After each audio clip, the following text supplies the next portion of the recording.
Amen. Et on va aller donc dans notre texte qu'on avait lu particulièrement au début de la réunion. On va reprendre ce texte-là dans Jean chapitre 12 et le verset 42. Jean chapitre 12, verset 42. Alléluia. Gloire à Dieu. Jean chapitre 12, verset 42, il est dit, « Cependant, même parmi les chefs, plusieurs crurent en lui, en Christ, en Jésus. Mais à cause des pharisiens, ils n'en faisaient pas l'aveu, dans la crainte, dans la peur d'être exclus de la synagogue. Car ils aimèrent la gloire des hommes plus que la gloire de Dieu. » Amen. Amen. Et cela va très bien, donc aussi vis-à-vis de l'Église catholique romaine, qui aime beaucoup évidemment la gloire des hommes, plus que la gloire de Dieu, puisque la parole de Dieu est anéantie pour leur tradition. Ils croient à la Bible, mais nous verrons tout à l'heure qu'ils ont aussi trafiqué leur Bible. La Bible catholique est totalement trafiquée. Elle a été rajoutée de 14 livres qui sont totalement impies pour la plupart, qui sont inefficaces, non inspirés donc du Seigneur, qui sont appelés apocryphes. Ça veut dire de grapho, voyez, écrire apo par-dessus. En plus, ils ne sont pas du tout inspirés de Dieu. Et c'est là, dans ces livres apocryphes, que l'Église catholique va chercher beaucoup de fausses doctrines qu'ils enseignent. Donc, particulièrement, nous avons vu si l'Église catholique était la véritable Église de Jésus-Christ. On a vu qu'elle ne l'est pas, voyez. Et spécialement, nous allons voir quelle est la vraie Église de Jésus-Christ. Eh bien, c'est la compagnie, je le répète, de vrais chrétiens authentiques, des gens, des jeunes filles, des vieillards qui ont donné leur cœur au Seigneur. Il n'y a qu'un seul moyen pour entrer par cette porte étroite, ça s'appelle la repentance. La repentance. Jésus a dit, si vous ne vous repentez pas, vous périrez tous de façon égale. Voyez, donc c'est par la repentance. On sait qu'aujourd'hui, il y a un homme qui est en enfer, voyez, et il a demandé à Abraham d'envoyer sur la terre quelqu'un, parce qu'il avait 5 frères à l'époque. Il se rappelle très bien, en enfer, les gens vont se rappeler, évidemment, leurs affections sur la terre, les occasions qu'ils avaient eues de donner leur vie à Jésus, de se repentir, mais c'est terminé. Il est donné aux hommes de mourir une seule fois, après quoi vient le jugement. Il n'y a pas donc de purgatoire. Il n'y a pas d'endroit pour se purifier comme l'Église catholique l'enseigne. Cela n'a jamais existé. Jésus n'a jamais enseigné cela. Les apôtres n'ont jamais enseigné cela. Pas plus que l'Assomption de Marie au ciel. Soudain, vers les années 1950, ils ont eu une révélation que Marie n'était pas morte, mais qu'elle était montée au ciel avec son corps. C'est complètement faux, voyez. Marie, la dernière fois que nous la voyons dans la Bible, elle est en train de prier avec les disciples dans Actes chapitre 1er. Les disciples ne l'ont pas prié, ils ont prié avec elle. C'est une chrétienne, c'est une femme qui a été utilisée par Dieu, mais elle-même, elle a dit au Seigneur, mon âme se réjouit en Dieu mon sauveur. Elle a appelé Dieu son sauveur. Et quelqu'un qui appelle Dieu son sauveur, ça veut dire qu'elle a besoin d'être sauvée comme les autres. Et Marie a été sauvée par le sang de Jésus-Christ qui a coulé pour ses péchés à la croix du Calvaire. Marie a eu des relations sexuelles avec Joseph après qu'elle ait eu son enfant premier-né. Premier-né, elle l'emmaillota. La Bible dit, elle emmaillota son premier-né. Si ça avait été son unique, on ne dit pas son premier-né, mais comme il y en avait eu d'autres, et on sait que Marie et Joseph ont eu des relations normales, donc entre mari et épouse, et il y a eu d'autres enfants qui sont nés de leur relation. Jésus avait des frères et des sœurs. Ça a été l'argument que j'ai présenté au curé quand j'ai quitté l'Église catholique romaine, que Marie avait eu d'autres enfants, et que la Bible dit dans Matthieu qu'il y avait eu des frères et des sœurs. Et les gens de Nazareth ont dit, mais on le connaît, Jésus, il a des frères, on connaît ses frères et ses sœurs. Et les catholiques disent, ce ne sont pas ses frères et sœurs, ce sont ses cousins. Voyez. Alors, j'ai dit, comme j'avais étudié le grec pendant environ 7 ans, je connaissais très bien. Et pour le mot grec de cousin, c'est anepsios. Et ce n'est pas ce mot-là qui est dans la Bible. Le mot qui est dans la Bible, c'est adelphé pour les sœurs. Voyez, au singulier, adelphai au pluriel, et adelphos pour frère, et adelphoi au pluriel. C'est frères et sœurs. C'est ce mot qui est là dans la Bible, qui veut dire frères et sœurs de sang. De sang, voyez. Et le curé a dit, non, non, non, c'est pas vrai. Il a pas voulu comprendre. J'ai dit, monsieur, au revoir, bye-bye. Voyez. Et donc, ça fait plus de 40 ans, je bénis le Seigneur et je n'ai jamais regretté ce jour-là. Et je me rappelle le verset que j'avais donc utilisé dans Matthieu, où il est dit que Joseph s'étant réveillé, fit ce que l'ange du Seigneur lui avait ordonné, il prit sa femme avec lui, mais il ne la connut point jusqu'à ce qu'elle lui enfanté un fils auquel il donna le nom de Jésus. Ce mot « connaître » veut dire avoir des relations sexuelles. Dans Genèse, chapitre 4, il est dit Adam connut Ève, sa femme, elle enfanta.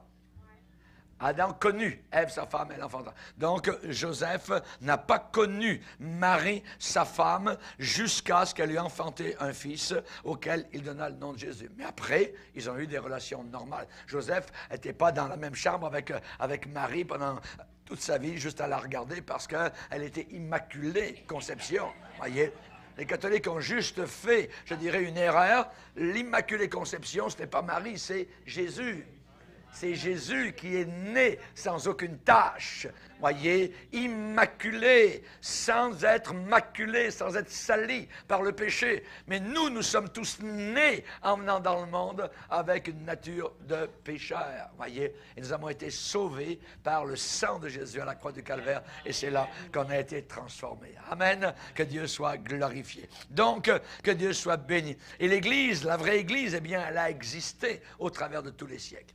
Elle existait au travers de tous les siècles. L'Église fidèle au Seigneur Jésus-Christ, sincère, loyale à la parole de Dieu, aimée du Seigneur, voyez, généralement persécutée par les hommes. Et la vraie Église, elle a une continuité non brisée qui n'existe pas par l'imposition des mains, comme l'enseigne l'Église de Rome, voyez. Et très souvent, cette soi-disant continuité de l'Église de Rome a été brisée. Voyez, des fois, il y a eu 2 papes. Parfois, on dit qu'il y a eu un pape qui était une femme. Voyez, parfois, les papes ont été obligés d'être chassés. Il y avait des guerres entre eux. Il y avait des papes à Rome, et puis ils sont allés se réfugier à Avignon, dans le sud de la France. Voyez, donc il y a le palais des papes encore pour aller les voir. Voyez, donc on ne peut pas dire que c'est une continuité. Il y a eu au travers de ces papes-là des pécheurs inimaginables qui ont fait brûler des vrais chrétiens. Savonarole, à Florence,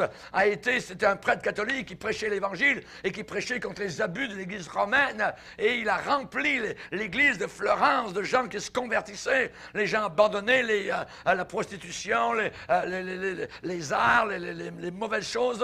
Et le pape de l'époque, donc, était un homme très méchant, a fait brûler, d'abord pendre et ensuite brûler, donc, Savonarole, sur un bûcher. Donc, on voit évidemment qu'on ne peut pas se fier à cette continuité donc supposément apostolique depuis l'apôtre Pierre et tout ça, et le pape d'aujourd'hui, tout ça. Jamais de la vie, voyez. Le dernier pape, avant de mourir, il a remis son âme entre les mains de Marie. Voyez? Voyez? C'est abominable. Voyez? Donc, on le voit très bien, voyez. Donc, pourquoi il ne peut pas y avoir de continuité apostolique, comme ils disent depuis l'apôtre Pierre? Eh bien, à cause des liens indignes de succession, de la succession. Les évêques, les prêtres, les papes qui ont consacré, je dirais, des successeurs indignes qui n'ont pas du tout rempli, évidemment, les demandes d'intention et de conduite. Il y a eu des papes qui s'appelaient, à une époque, les Borgia. Les Borgia, pas les Bourgiers, les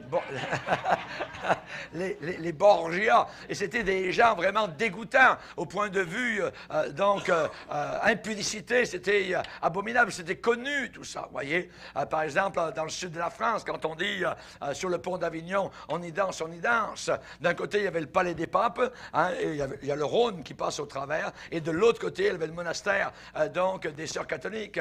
Et sur, évidemment, donc le pont, on y danse, c'était les curés avec les bonnes femmes, avec les nonnes, ainsi de suite, voyez. Et ensuite, évidemment, il y a tout ce qui pouvait arriver comme sexualité, comme tout caché, voyez, dans les fonds, au travers de toutes les cellules et les pièces de ces bâtiments de pierre qui ont caché, si les pierres pouvaient parler, voyez, ils crieraient au monde, voyez, ce que je suis en train de vous dire aujourd'hui. Donc, évidemment, au contraire, je dirais, la continuité de la vraie Église de Jésus-Christ, elle porte la marque du Saint-Esprit, nous donnant la même foi, le même courage, voyez, la même confiance que dans ces fidèles martyrs, voyez, de tous les siècles, qui ont préféré la mort que de renier le Seigneur Jésus-Christ. La vraie Église, la véritable Église, a porté une variété de noms au travers des années, mais aux yeux de Dieu, elle est faite, elle est composée des fils et des filles de Dieu qui sont nés de nouveau. Jésus a bien dit, rappelez-vous,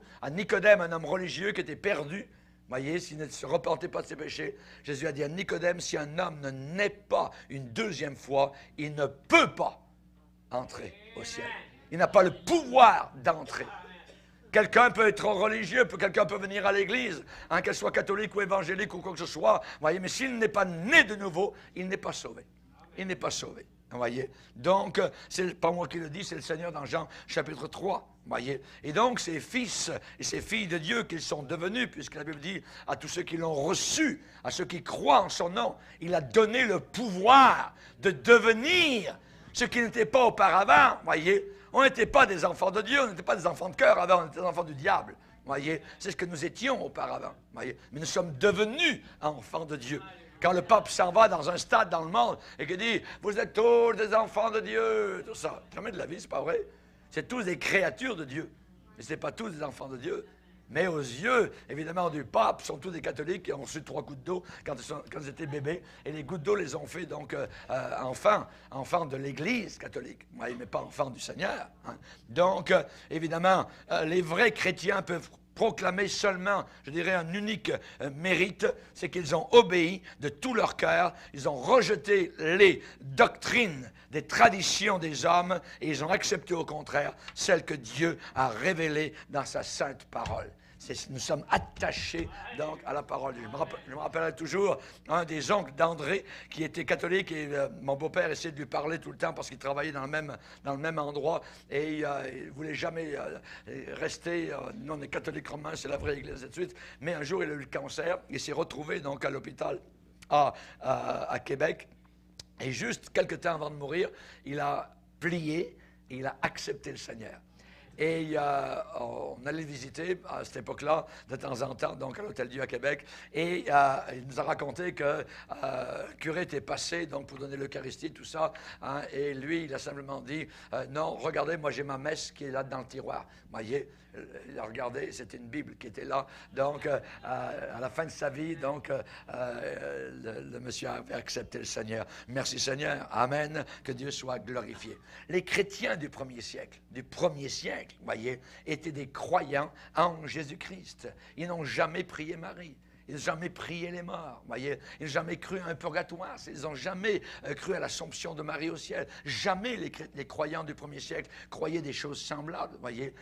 Nos frères et sœurs du premier siècle n'étaient pas des catholiques romains. Et ils ont fait de leur mieux, selon la parole de Dieu, pour combattre pour la foi, voyez, qui avait été transmise aux saints une fois pour toutes. Amen. Et donc, ils étaient convaincus qu'ils défendaient la vérité de Dieu, toute la vérité, telle qu'on pouvait la trouver, donc spécialement dans les Écritures de l'époque, et particulièrement dans l'Ancien Testament, parce que le Nouveau Testament n'était pas encore donc totalement achevé. Par exemple, les Béréens, voyez, vérifiaient. Si même l'apôtre Paul leur disait était exact, mais où était leur point de check-up? Où était le point de vérification? Et les Écritures, voyez. Ils ne sont pas allés voir dans la tradition d'un pape ou quoi que ce soit. C'était les Écritures qui étaient le point toujours de vérification.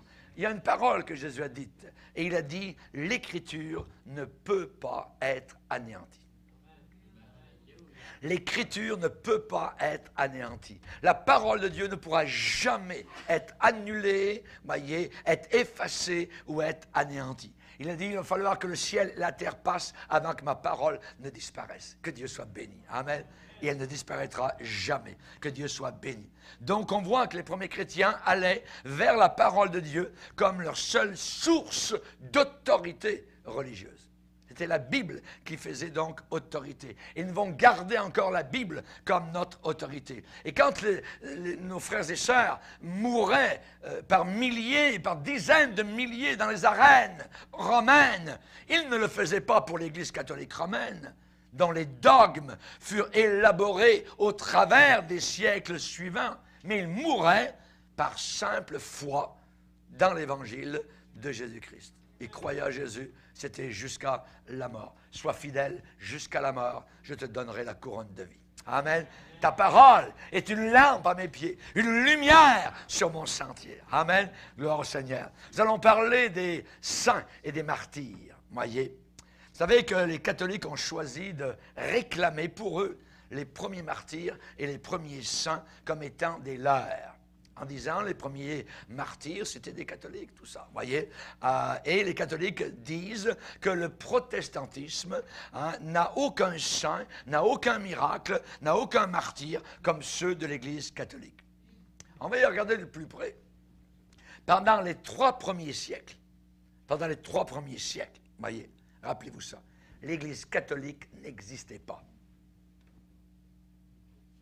Pendant les 3 premiers siècles, l'Église catholique romaine n'existait même pas.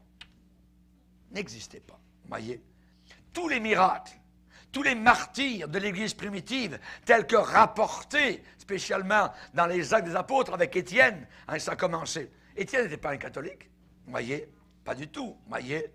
Eh bien, tous ces martyrs appartenaient exclusivement à l'Église chrétienne. Et je défie l'Église catholique romaine de démontrer que les saints et martyrs des 3 premiers siècles acceptaient et croyaient les dogmes de l'Église catholique romaine d'aujourd'hui. Non, ils ne croyaient pas ça, voyez.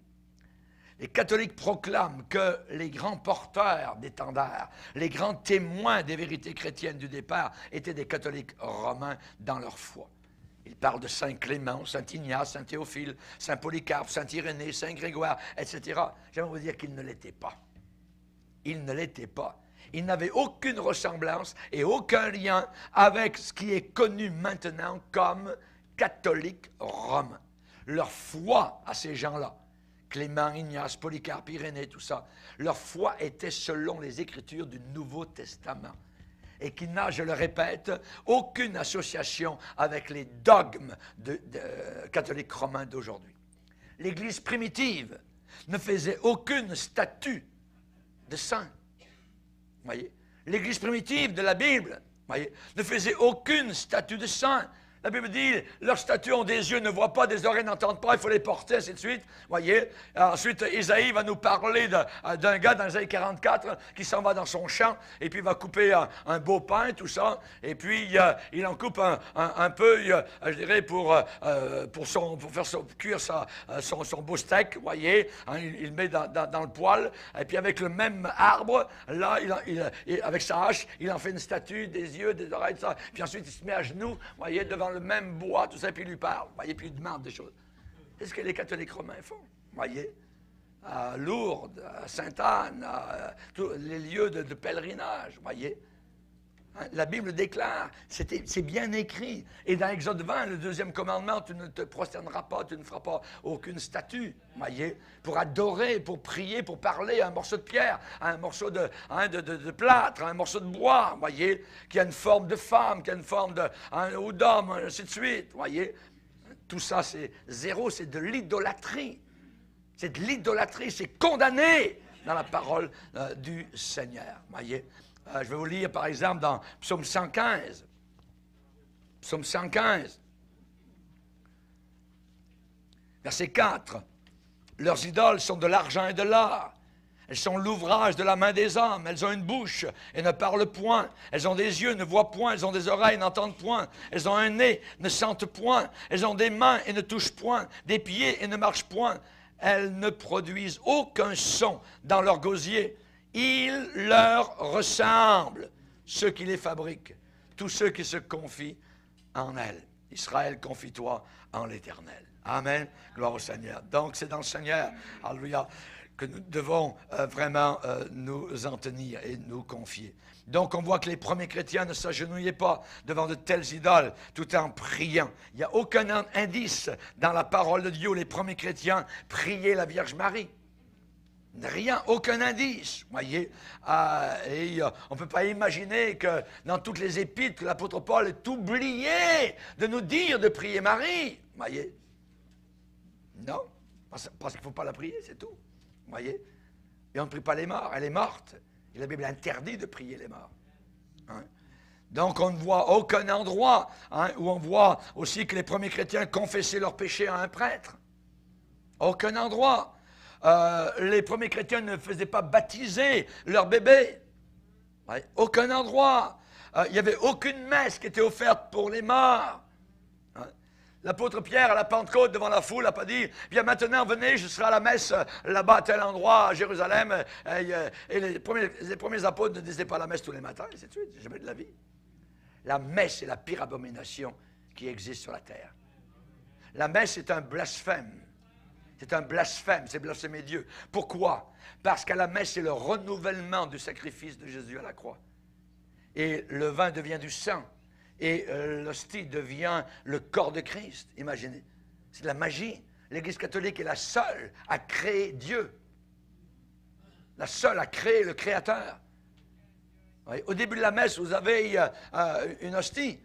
Mais là, à un moment donné, la magie arrive et ce n'est plus une hostie, c'est « Voici l'agneau de Dieu qui ôte le péché du monde. » Ah!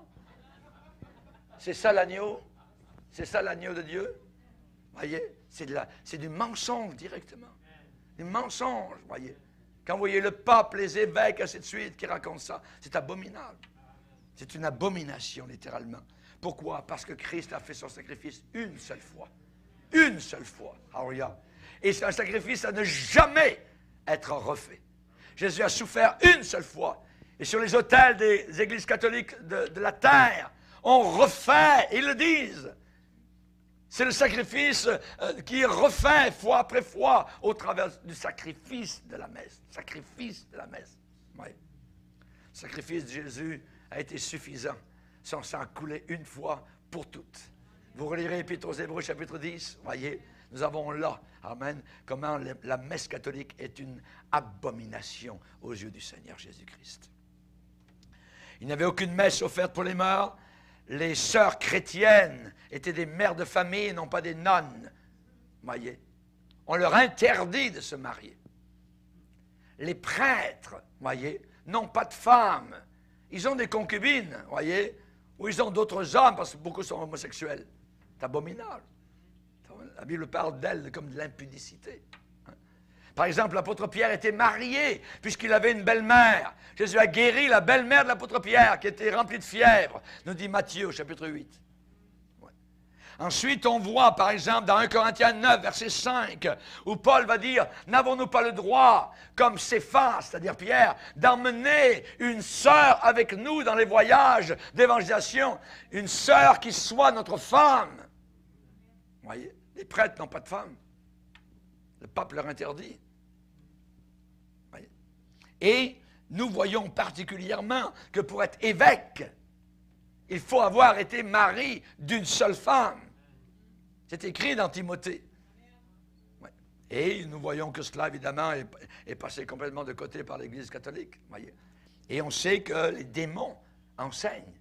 Dans 1 Timothée chapitre 4, l'Esprit dit expressément que dans les derniers jours, plusieurs abandonneront la foi pour s'attacher à des esprits séducteurs, prescrivant de ne pas se marier. Beaucoup de catholiques québécois qui avaient entre leurs mains la parole de Dieu ont lu ça, 1 Timothée 4, et ont vu là l'Église catholique romaine, interdisant de manger certains aliments qui doivent être pris avec action de grâce, parce que tout ce que Dieu a créé est bon pour vous qu'on le prenne avec remerciement et prière, voyez, et prescrivant de ne pas se marier. Voyez, un curé, il ne peut pas se marier. Il y a des sœurs qui sont sorties de ces monastères abominables parce qu'elles ne pouvaient pas vivre ça. Et certains hommes ne peuvent pas vivre ce célibat.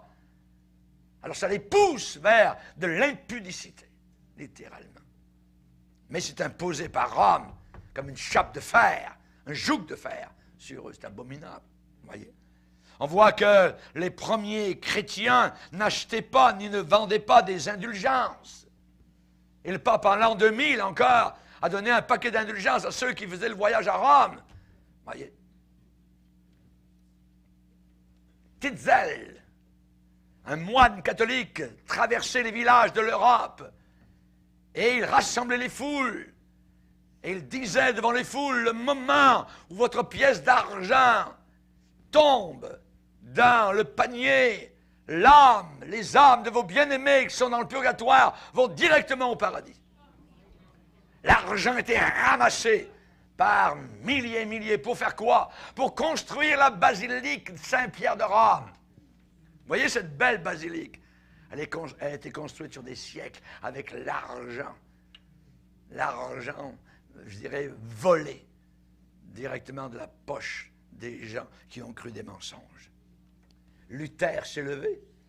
Les réformateurs ont vu ça, sont levés contre ça. N'en croyez pas un traître mot, voyez. On voyait que les premiers chrétiens n'avaient pas de chapelet. Ils ne croyaient pas dans l'Immaculée Conception, dans l'Assomption de Marie. Il n'y avait aucun indice que l'évêque de Rome était infaillible, puisque l'apôtre Pierre a été repris par l'apôtre Paul. Vous voyez, il n'était pas infaillible. Le pauvre Pierre, imaginez, vous voyez, chuté littéralement, vous voyez. Et il n'a jamais voulu être au-dessus des autres. Voyez, jamais voulu être le pape. L'Église catholique dit que c'est le premier pape, il était le premier partout, c'était reconnu parmi les apôtres. C'est pas vrai du tout. Même dans son épître, voyez, il va dire, voici les exhortations que j'adresse aux anciens qui sont parmi vous, moi ancien comme eux. Voyez, moi ancien comme eux, moi pasteur comme eux. Voyez, témoin des souffrances de Christ. Voyez, participant de la gloire qui doit être manifestée. Voyez, Paul n'a jamais voulu prendre un rôle au-dessus, voyez, de ses autres collègues. Jamais. Voyez. On voit que les premiers chrétiens ne croyaient pas dans le purgatoire. C'est une invention terrible de l'Église catholique romaine. Si vous n'allez pas au ciel, vous n'irez pas en enfer, vous allez au purgatoire. Vous allez souffrir là, vous allez vous purifier, il y aura des flammes un peu, tout ça. Et puis dans quelques milliers d'années, bien vous sortirez. Voyez. En plus, ils ont inventé les limbes pour les bébés. Voyez, les bébés qui mouraient, là, ils n'allaient pas au ciel, ils allaient direct dans les limbes. Tout d'un coup, il y a à peu près 5-6 ans, l'Église catholique a envoyé un décret en disant les limbes, on n'est plus certain, peut-être qu'elles n'existent pas. Ah ouais, attends. Des mensonges partout, des mensonges partout. Voyez. Non, tous les pères de l'Église primitive étaient des évangéliques. Tous, voyez. Et il n'avait aucune association avec ce qui est aujourd'hui reconnu comme Église catholique romaine. Une telle chose que l'Église catholique romaine n'existait pas pendant les premiers 300 ans après l'ascension de notre Seigneur Jésus-Christ. Ça n'existait pas. L'origine du protestantisme, au IIe siècle, il y a une fédération d'églises qui en sont arrivées à un code de croyance commune, exprimé dans des confessions très semblables à ce qu'on appelle le credo des apôtres. Ils avaient toutes ces églises avaient une forme de gouvernement d'église identique. Et les églises, cette fédération, s'appelait l'Église catholique, qui veut dire universelle, mais absolument aucune ressemblance avec le catholicisme romain connu aujourd'hui. Et même à cette époque, beaucoup d'églises différaient de l'église officielle, on va dire catholique universelle, dans la croyance et même dans l'organisation. La déclaration de foi était devenue un test pour devenir membre de cette église. Et très vite, on a demandé aux individus de documenter, de prouver leur chrétienté, leur christianisme, en acceptant une doctrine d'église spécifique et non pas leur soumission à Jésus. Demandant de se soumettre à un code, voyez, et non pas à Jésus-Christ. Et avec l'empereur Constantin, Les églises devinrent tellement standardisées qu'elles pouvaient être approchées maintenant comme une seule organisation. Comme une seule organisation. Et à cette époque-là a commencé une séparation, une ségrégation entre le clergé et les laïcs. Entre le clergé et les laïcs, qui était inconnu du temps des apôtres. Voyez? Et ça s'est développé. Soudain, il y a eu des évêques, il y a eu des diacres, qui ont été élevés au-dessus, nettement au-dessus des membres, des simples membres d'église ordinaire. Donc, c'était une hiérarchie. Et Dieu a déclaré qu'il n'y aurait pas de hiérarchie dans son Église. Oui, il y a des pasteurs, mais on n'est pas au-dessus, on est des chrétiens, premièrement, comme les autres, appointés pour un service, mais on n'est pas, comme aujourd'hui dans certaines dénominations, où si le surintendant envoie une lettre, c'est Dieu qui vient de parler. Vous voyez?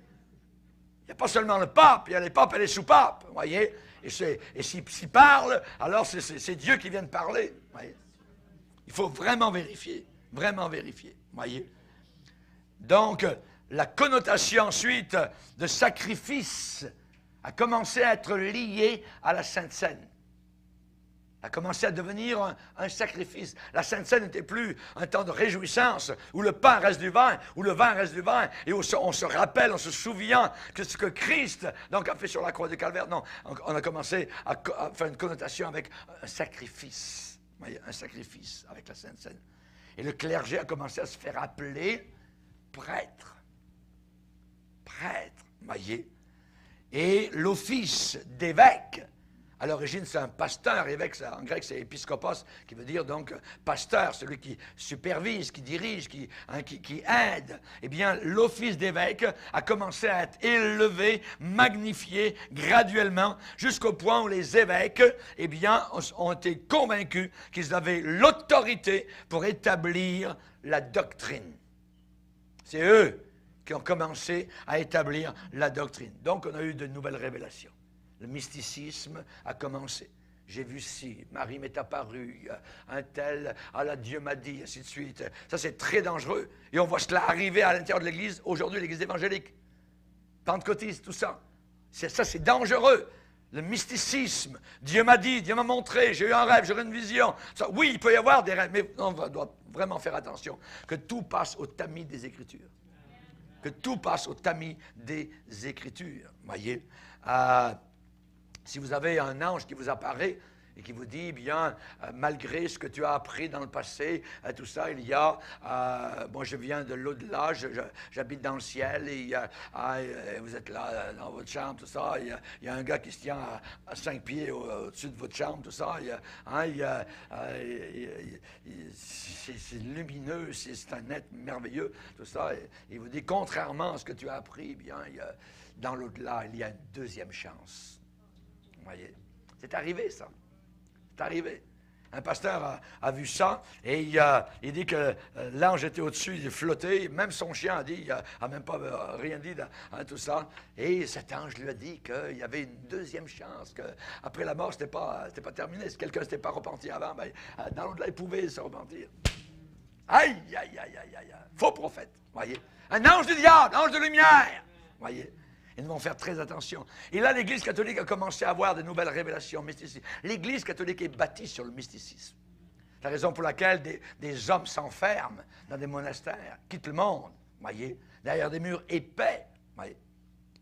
Derrière des murs supposément pour prier jour et nuit, voyez. L'Église catholique a prié jour et nuit, voyez, mais comme des païens, des veines redites.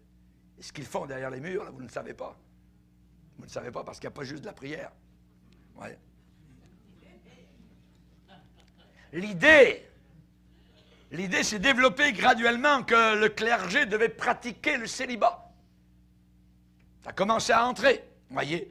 Ah bon, pour être plus proche de Dieu, il faut être célibataire. Il ne faut pas être marié. Vœu du célibat. C'est très pieux, mais c'est très dangereux, ouais, avec ce que nous voyons aujourd'hui. Et quand plusieurs églises furent établies dans une seule ville, on pensa qu'elles devaient être sous l'autorité d'un seul évêque. Et naturellement, les évêques d'une plus grande ville, eh bien, ont assumé un plus grand rôle que ceux qui étaient dans des diocèses plus petits. Au 5e siècle, Augustin, a promulgué sa doctrine sur la nature de l'Église catholique. Il a été accepté en général. Et il a enseigné que les premiers évêques de l'Église ont été appointés par les apôtres qui avaient reçu des dons du Saint-Esprit de la part de Jésus pour prendre soin de l'Église. Et ceux-là, à leur tour, ont passé cela à leurs successeurs. Et ça a été les premiers évêques. Et ces successeurs, disait Augustin, ont protégé la foi d'origine. Ils avaient le pouvoir de définir les pratiques chrétiennes qui appartenaient au salut. Et ainsi, l'idée, donc, s'est faite que seulement dans l'Église catholique se trouvait la succession apostolique. Voyez? Donc, le mécanisme pour apporter le salut ne se trouve nulle part ailleurs que dans l'Église catholique romaine. C'est terrible, c'est faux. Et Augustin n'a pas été le premier à enseigner cela, mais il a travaillé, lui, beaucoup pour que cela soit accepté. Et il ne se passa pas beaucoup d'années avant que les vrais chrétiens, eh bien, ont dû devenir protestants. Ont dû protester contre l'erreur. Voyez? Ils étaient protestants car ils protestaient contre des domaines qui commençaient à pervertir les soi-disant grandes églises du christianisme. Ces églises se sont cristallisées ensuite dans une organisation ecclésiastique qui devint vite connue sous le nom de Église catholique romaine. Martin Luther n'a pas été le premier protestant de l'Église chrétienne. Il y en a eu un grand nombre dans tous les siècles. Il y a eu des protestants dans tous les siècles. Il y en a eu au 1er siècle, au 2e, au 3e siècle. Vous voyez? L'Église, déjà au 1er siècle, a été attaquée par des témoins de Jéhovah. Mais on ne les appelait pas témoins de Jéhovah à l'époque. Des gens comme, je pense que c'était Origène, qui a commencé à dire que Jésus-Christ n'était pas Dieu en chair. Ouais. Donc, déjà, dès le début, il a fallu se battre. Le diable n'attend pas. Il faut vraiment que des gens se lèvent. Et ils se sont levés à cette époque pour protester. Au 4e, au 5e siècle, les vrais chrétiens ont dû protester contre les indulgences, contre la douceur, la clémence de certains évêques, surtout ceux de Rome, avec leur fameuse hiérarchie totalement corrompue. Un de ces premiers protestataires, voyez, un de ces premiers protestants s'appelait Hippolyte. Hippolyte, au 3e siècle, a protesté que Calixte, voyez, évêque de Rome, avait rempli l'Église d'adultères, de meurtriers, d'escrocs, de voleurs, et qu'ils les avaient admis sans aucun changement de cœur et de vie à l'intérieur de l'Église. Lui, il s'est donc levé contre ça, Hippolyte, contre Calixte, voyez. Les Donatiens, ensuite, ont protesté contre l'introduction de l'erreur dans l'Église. Les Donatiens ont essayé de former des églises qui retourneraient à la vérité de la parole de Dieu. Vous voyez? Et Donat, donc, en l'an 272, était évêque de Casanigra, donc c'était dans l'Afrique du Nord. Et il s'est battu pour cela. Donc, ces gens-là, évidemment, ont souffert de terribles persécutions alors qu'ils se sont séparés de l'Église organisée. Ensuite, au 7e siècle, il y a eu les Pauliniens, voyez, qui ont soutenu que les écrits de Paul étaient le critère pour guider le christianisme. Et ces gens-là, évidemment, donc, ont une très grande influence et ils ont combattu désespérément contre des coutumes païennes qui étaient à l'intérieur de l'Église. Donc, les fausses doctrines qui s'infiltraient à l'intérieur de l'Église, donc s'infiltraient à l'intérieur de l'Église catholique romaine. Ils ont dû en sortir, voyez. Et assez étrangement, nous voyons les Vaudois au 11e, 12e siècle. Des milliers d'entre eux sont morts pour la cause de Christ. Je vous ai parlé tout à l'heure de Savonarola, donc vers l'an 1400 à Florence, qui était un véritable prédicateur de l'Évangile, qui a été donc tué par le pape de l'époque, pendu et brûlé spécialement pour avoir prêché supposément des hérésies. Jean Hus, spécialement, donc, dans les pays de l'Est, aujourd'hui, eh bien, c'est un homme qui s'est levé, c'est un prêtre catholique, c'était un dirigeant d'une université catholique. En lisant la parole de Dieu, il a vu que le salut n'était pas par les œuvres. Et il a prêché dans son église. On a fermé son église. Et finalement, on l'a mis devant des conseils de papes, d'évêques, ainsi de suite. Il n'a jamais renié. On lui a mis un bonnet de pape, un bonnet d'âne sur la tête. Et on l'a emmené donc au bûcher pour le brûler. Jean Hus, voyez, un homme de Dieu, à Béziers, en France, du temps de l'Inquisition. Ils ont rempli l'église de gens, voyez, et les prêtres de l'époque ont dit, brûlez-les tous. Dieu saura les reconnaître, il reconnaîtra les siens. Brûlez-les tous. Il y a eu beaucoup de chrétiens qui sont morts comme cela. Les anabaptistes, voyez, ont rebaptisé, donc le vrai baptême après avoir été sauvés. Ils ont rebaptisé des centaines de milliers qui avaient été baptisés bébés, hein, et avec le faux espoir que l'eau du baptême de bébé apportait leur salut d'une façon ou d'une autre, voyez. Les anabaptistes étaient vraiment vigilants, remplis du Saint-Esprit. Plus tard, il y a eu les Ménonites, il y a eu les frères de Plymouth, voyez, et je dirais que même si on a simplement gratté la surface, hein, il y a eu des millions qui, au travers des siècles, ont combattu pour la foi transmise au saints une fois pour toutes. Et je pense qu'on a présenté assez de faits, donc, aujourd'hui, pour désapprouver l'idée catholique que c'est Martin Luther qui a été le père de l'Église évangélique. C'est pas lui, pas du tout, voyez. Donc, la formation de l'Église évangélique a été une bataille dès le début. Dès le début. L'Église de Christ est une Église évangélique. L'Église catholique est une Église apostate, prostituée, voyez, prostituée. Chers amis, aujourd'hui, même si l'Église catholique se gonfle, s'enfle, voyez, elle n'est qu'une ombre de sa puissance première. Si vous vous rappelez juste au Québec, voyez, il n'y a pas tellement longtemps, des foules entières ont été catholiques. Avec les présentoirs, avec les prix Dieu, avec tous les soirs, le chapelet à la radio, ainsi de suite. Rappelez-vous, tout le monde, il y avait des fêtes religieuses immenses. Et le curé qui passait dans les maisons, hein, et si la mère n'était pas enceinte, elle allait perdre son salut. Ouais. Il se servait d'une phrase de la Bible en la tordant. La femme sera sauvée en donnant naissance. Imaginez. Ouais, mais ça ne veut pas dire qu'elle sera sauvée en donnant naissance, mais elle donnera naissance. Son rôle est d'être mère, voyez. Mais ce n'est pas ça qui sauve. Ce qui sauve, c'est le sang, c'est la croix du calvaire.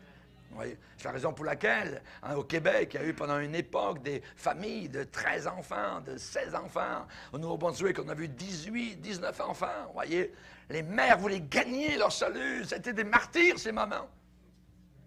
Ça a été terrible, voyez.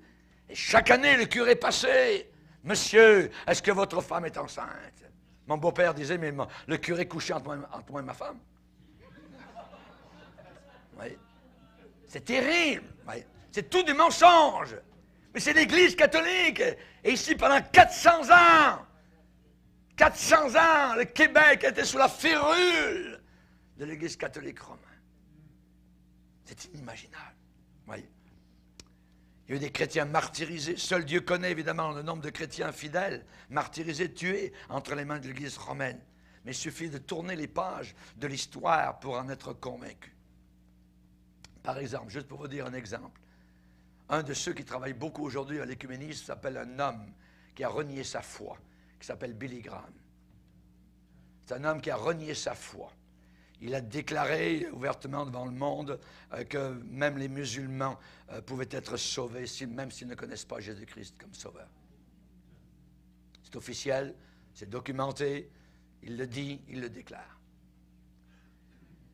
Cet homme a été acheté par l'Église catholique romaine. L'Église catholique romaine a vu cet homme comme étant une menace. Au début, il a prêché l'Évangile, c'était très bien. À un moment donné, le pape est venu vers lui, il a pris par le collet, il lui a dit « Billy, on est frères. » Et Billy Graham de dire « J'ai été tellement touché. J'étais tellement touché. J'ai de meilleurs amis dans l'Église catholique romaine que parmi les protestants. » Et évidemment, quand nous allons dans ce domaine-là, alors on peut évidemment se poser des questions. Ce qu'un homme a été dans le passé, c'est très bien, mais qu'est-ce qu'il est aujourd'hui? Qu'est-ce qu'il est aujourd'hui? Peut-on le classer parmi les faux prophètes? Exact. Exact. C'est bien dommage, mais quelqu'un qui dit que ce n'est plus seulement Jésus-Christ, alors que la Bible dit, Jésus a dit, nul ne vient au Père que par moi. Et un homme supposé de Dieu qui déclare, il y a d'autres chemins, on ne peut pas accepter. C'est inacceptable. C'est inacceptable aux yeux du Seigneur. Un jour, je parle devant vous, un jour je devrais rendre compte devant le Sauveur de gloire. Et je dois dire la vérité. Je ne raconte pas des mensonges, je ne veux juste pas raconter des mensonges. C'est la vérité. Chers amis, durant l'Inquisition papale, des multitudes de croyants ont disparu. Il y a un livre qui est un classique parmi les chrétiens, qui s'appelle la Bible de Halley. La Bible de Halley. C'est un livre de commentaires de tous les livres de la Bible, et aussi on raconte l'histoire de l'Église chrétienne au travers des siècles. L'organisation de Billy Graham a repris ce livre pour l'imprimer eux-mêmes. Quand ils l'ont réimprimé, ce qui a disparu dans la nouvelle impression, c'est tout ce qui concerne l'Inquisition, les martyrs qui ont été faits par l'Église catholique romaine. Ils ont enlevé toutes ces pages-là. Durant l'Inquisition papale, des multitudes de croyants ont disparu. Et ça a été avec horreur que l'Europe a appris l'ouverture des prisons de l'Inquisition en Espagne, les monastères. Et quand les gens sont entrés, la population espagnole a été enragée. Quand ils sont arrivés dans les monastères, ils ont trouvé à peine reconnaissables des humains qui étaient enchaînés au mur, raides, tout nus, avec une longue chevelure entremêlée, avec des ongles comme des griffes. Certains étaient devenus fous, d'autres avaient perdu la raison quand on les a fait sortir à la lumière. On a creusé, c'était rempli d'os de bébés. Abominable, l'Église catholique romaine. Dans le passé, l'Église catholique s'est glorifiée d'utiliser la force, son bras séculier, pour punir les hérétiques. Je ne sais pas si Jeanne d'Arc était chrétienne, mais rappelez-vous son histoire. Ouais. Rappelez-vous, le 24 août 1572, c'était la Saint-Barthélemy en France. À Paris, à 2 heures du matin, les cloches de l'église de Saint-Germain-l'Auxerrois, qui est juste à côté de la Seine à Paris. Vous pouvez la visiter. Les cloches de cette église sont mises à sonner à 2 heures du matin. C'était le signal de Catherine de Médicis, mère de Charles IX, appuyée par toute l'église catholique romaine. C'était le signal « Mort aux Huguenots! Mort aux Huguenots !» Et Paris a coulé du sang de chrétiens. Savez-vous en une nuit combien sont morts? 75 000. 75 000 chrétiens qui chérissaient la parole de Dieu. Ici, nous avons un document qui a été fait par l'Église évangélique de France, la traversée du désert. Dans ce film, nous voyons comment les chrétiens ont été persécutés simplement parce qu'ils avaient une Bible à la maison.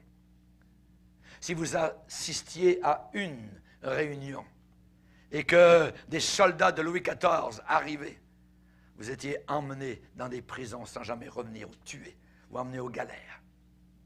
Il y a une tour dans le sud de la France, à Aigues-Mortes, où une femme appelée Marie Durand a été enfermée pendant plus de 30 ans. Les curés venaient la voir régulièrement pour apporter l'Eucharistie, le Jésus et tout ça. Elle n'a jamais voulu plier devant l'Église romaine. Jamais. C'est elle qui a encouragé ces femmes chrétiennes qui étaient là. Les murs sont remplis de psaumes. Et il y avait sur la margelle du puits de lumière au milieu un mot qui a été écrit dans la pierre. Un seul, par Marie Durand. Résister. Résister. Et quand nous voyons aujourd'hui le mouvement évangélique qui retourne à Rome, nous disons, mais ça ne se peut pas. Comment allons-nous lever la tête devant ces gens là-haut qui sont morts? Parce qu'ils ne croyaient pas à la transsubstantiation. C'est-à-dire que dans l'Église, dans la messe, que l'hostie devient le corps réel de Christ et que la présence réelle de Christ à l'intérieur. Ils ne croyaient pas cela. Et que le vin devient du sang. Ils ne croyaient pas à cette doctrine fausse, diabolique, qui s'appelle la transsubstantiation. Et on les a emmenés à la mort à cause de cela. Et aujourd'hui, les chrétiens qui sont avec les catholiques, Évangélisation 2000, tout ça. On est tous ensemble, réunion œcuménique, tout ça. On ne parle pas de ce qu'on croit, on parle de ce qu'on aime, ça. C'est la plus grande prostituée. Que Dieu nous garde, que Dieu nous garde. Voyez, l'Église clandestine. Juste la lecture de la Bible, il y a une image dans ce film qui est assez merveilleuse. On trouve cela au musée du désert, dans le sud de la France, à Alès. Vous allez voir d'où nous venons. Il y en a qui se sont battus. On mourait à une époque en France pour avoir la Bible à la maison. Pour avoir la Bible à la maison. L'Église catholique ne voulait pas que la Bible soit connue. En 1627, il y a eu le siège de La Rochelle pour abattre les Huguenots. Les Huguenots, c'est des frères et sœurs qui aimaient le Seigneur, qui avait été sauvé. Et La Rochelle, sur le bord de l'Atlantique, était devenue la capitale du calvinisme. Et le cardinal de Richelieu, ici nous avons le Richelieu, voyez, c'était un tueur. C'est cardinal de Richelieu. Il a mis le siège sur La Rochelle pendant 14 mois, jusqu'à ce que les Huguenots abdiquent. C'est un homme de guerre. Jusqu'au temps où les nations ont commencé à se rebeller contre cela, et n'ont plus voulu punir plus loin et réprimer les supposés hérétiques. L'Église romaine a changé, je dirais, de substance dans la plus grande partie des enseignements doctrinaux de Jésus-Christ. Elle les a changés. Ces enseignements qui étaient observés fidèlement par les premiers chrétiens. Quand un doute était posé, quand on ne savait pas où est-ce qu'on allait, vers la Bible, vers la parole de Dieu. La Bible dit que les premiers chrétiens, acte 2, persévéraient dans l'enseignement des apôtres. Les Béréens examinaient chaque jour les Écritures pour savoir si ce qu'on leur disait était exact. Jean 5, verset 39, « Sondez les Écritures », a dit Jésus. Sondez les Écritures. Vous pensez avoir en elles la vie éternelle. C'est dans les Écritures que se trouve la vie éternelle. Amen. Alléluia. Chers amis, il faut bien comprendre qu'aucune organisation ecclésiastique, qu'aucun individu n'a l'autorité de changer, même pas un seul trait de lettre, les enseignements de Jésus-Christ. L'évangile par lequel vous êtes sauvés, si vous le retenez tel quel, si vous le gardez. Les apôtres et les pères de l'Église seraient horrifiés aujourd'hui de voir les changements, évidemment, que l'Église catholique romaine a institués dans la parole de Dieu. Chers amis, les changements qui ont été faits par les catholiques n'ont aucune base dans la parole du Seigneur. L'ouverture du ciel par l'absolution du prêtre, l'ouverture du ciel par les sacrements, l'ouverture du ciel par l'Eucharistie, l'ouverture du ciel par l'extrême-onction, l'ouverture du ciel par les indulgences, la prière pour les morts, condamnée dans la Bible. On ne parle pas aux morts, c'est de la nécromancie.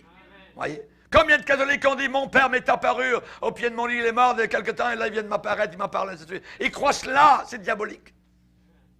C'est diabolique. Le purgatoire, voyez, l'adoration du Saint-Sacrement. Vous savez, cette chose comme les Incas, là, qui iront avec un soleil, avec des... puis au milieu, là, il y a la galette, voyez, puis il y a un pied, puis les gens adorent ça. Voyez, c'est abominable. C'est de l'idolâtrie totale. L'idolâtrie totalement, voyez. Et même si les cérémonies accomplies par les prêtres sont faites de bonne foi, c'est seulement des enseignements d'hommes. Ça n'a aucune valeur. Ça ne coïncide pas avec l'enseignement de Jésus. Tous les espoirs que l'Église catholique place dans ces choses-là pour être sauvée, c'est zéro. Je me rappellerai toujours cette dame au Nouveau-Brunswick qui était en train de mourir et qui avait sur son corps un crucifix en fer. Elle s'accrochait à ce crucifix. C'était son seul espoir, ce morceau de fer. Voyez, c'était ça. On essayait de parler de Jésus, on était avec mon épouse au pied de son lit. Non, rien n'y faisait. Mon épouse aussi un jour a été à l'hôpital à Edmundston, était malade et était dans une grande chambre où il y avait, je pense, à peu près une douzaine de malades. Et durant la nuit, il y avait une femme qui était là, avec autour de son cou des médailles. C'était rempli de médailles. Et elle est morte. Mon épouse a dit, elle a crié une partie de la nuit. Elle ne voulait pas mourir. Elle a crié comme quelqu'un de damné qui descend vers l'enfer, avec toutes ses médailles. Et au matin, c'était silencieux dans son lit. C'est terrible. L'Église catholique romaine est une église diabolique. Diabolique, totalement. Maudit soit l'homme qui place sa confiance dans l'homme. Voyez, la confiance dans son salut, ça c'est, je dirais, l'apanage du vrai chrétien. On a confiance totalement dans Jésus qui nous a sauvés à la croix du Calvaire. Alléluia. Amen. On voit cela dans le Nouveau Testament, on voit cela dans les écrits des premiers chrétiens. On n'a pas d'incertitude, on n'a pas de peur. Amen. La peur et l'incertitude, c'est l'apanage, la marque de toutes les fausses religions. On maintient les gens dans la peur. On maintient les gens jusqu'à la fin pour tirer, évidemment, le plus possible d'argent. Voyez, les leaders de ces fausses religions aiment garder leur gens dans une anxiété continuelle. Voyez, et ils récoltent en même temps un gain matériel maximum de leur service ecclésiastique. Combien de personnes ont donné leur argent, leur héritage à l'Église catholique romaine? Pourquoi? Pour gagner leur ciel. Oui. Les messes pour les morts, ça rapporte. Ça rapporte. Les messes pour les morts, on paye pour les messes pour les morts. Oui. La prédication de la croix est une folie pour ceux qui périssent. Mais pour nous qui sommes sauvés, c'est la puissance de Dieu. Alléluia. Nous savons que nous sommes passés de la mort à la vie parce que nous aimons les frères. Alléluia. C'est un signe. Jésus dit, malheur à vous, pharisiens hypocrites, parce que vous dévorez les maisons des veuves. Vous dévorez les maisons des veuves. Une veuve, elle est fragile. Et un homme de Dieu arrive avec une soutane, avec 1000 boutons de haut en bas. Voyez? La dame va donner son chèque, voyez. Malheur à vous, vous dévorez les maisons des veuves et vous faites pour l'apparence beaucoup de prières. Voyez. Le salut, selon la tradition catholique, est bâti sur une religion de bonnes œuvres. De bonnes œuvres, voyez. La parole de Dieu, eh bien, nous dit que nous sommes sauvés uniquement par la foi. Et cela ne vient pas de nous, c'est le cadeau de Dieu. Et j'ai accepté ce cadeau. Alléluia. Merci Seigneur. Le juste vivra par la foi. Amen. Sola fide, gloire au Seigneur. Uniquement la foi. Est-ce que les bonnes œuvres ne sont pas importantes? Yes, oui, voyez. Mais les œuvres ne sont pas un mécanisme pour obtenir le salut. Voyez. Combien de nos chers catholiques ont monté les escaliers de l'oratoire sur leurs genoux pour gagner leur ciel? Nos statues à Trois-Rivières sont usées à la corde. Il n'y a plus de pieds, il n'y a plus de doigts, il n'y a plus rien. Tellement ils ont baisé les morceaux de pierre. Voyez? C'est abominable. C'est abominable. Voyez? Chers amis, les bonnes œuvres n'ont aucune influence sur le salut. Aucune influence, voyez. Les bonnes œuvres déterminent uniquement certaines récompenses que nous aurons là-haut dans le ciel. Mais seulement, je dirais, la vraie foi chrétienne est basée sur la parole de Dieu. Et vous le savez. Amen. Si quelqu'un me sert, le Père l'honorera. En terminant, juste la Bible catholique. En terminant la Bible catholique. La Bible catholique a 14 livres apocryphes. Voyez. Dans les Bibles catholiques, au milieu des 66 livres de la Bible, il y a un groupe de livres. 14, voyez, Belle et le dragon, Tobie, 1 et 2 Maccabée, Judith, Sagesse de Salomon, Ecclésiastique, Baruch, Cantique des Trois, Lettres de Jérémie, 3 Esdras, ensuite des rajouts au livre d'Esther et au livre de Daniel, et le livre de Suzanne. Apocrypha, en grec ça veut dire caché, secret, voyez.